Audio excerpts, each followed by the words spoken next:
అగ్రరాజ్యం అమెరికా భారత్ల మధ్య మధ్యంతర వాణిజ్య ఒప్పందం ఖరారైంది. ఈ ఒప్పందానికి సంబంధించి ఇరు దేశాలు ఉమ్మడి ప్రకటన విడుదల చేసినాయి.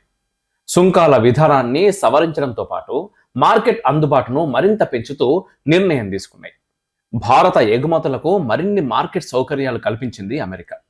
ఏడాది పాటు సాగిన సుంకాల ఒత్తిళ్లు, వాణిజ్య అనిశ్చితి తర్వాత ఇరు దేశాలు మధ్యంతర వాణిజ్య ఒప్పందాన్ని ఖరారు చేసినాయి. ఈ ఒప్పందం ప్రధాన లక్ష్యాల్లో ప్రధానమైనవి 4 అంశాలుగా నిర్ధారించిన వాటి గురించి మనం మాట్లాడుకునే ప్రయత్నం చేద్దాం.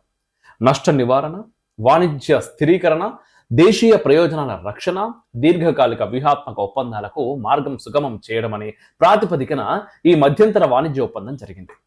ఇది స్వేచ్ఛా వాణిజ్య ఒప్పందం కాదని కూడా తాజా ఒప్పందం చెబుతున్నది. మధ్యంతర వాణిజ్య ఒప్పందానికి సంబంధించి ఫ్రేమ్వర్క్ ను కూడా ఇరు దేశాలు ఖరారు చేసినాయి. తొలి దశ ఒప్పందంపై వచ్చే మార్చిలో సంతకాలు చేస్తాయి. మధ్యంతర వాణిజ్య ఫ్రేమ్వర్క్ బహుళ ప్రయోజనకారిగా ఉండనుందని మార్కెట్ వర్గాలు అంచనా వేస్తా ఉన్నాయి. వాణిజ్య అనిశ్చితి తొలగిస్తూ స్థిరీకరణకు ఇది దోహదపడుతుందని కూడా నిపుణులు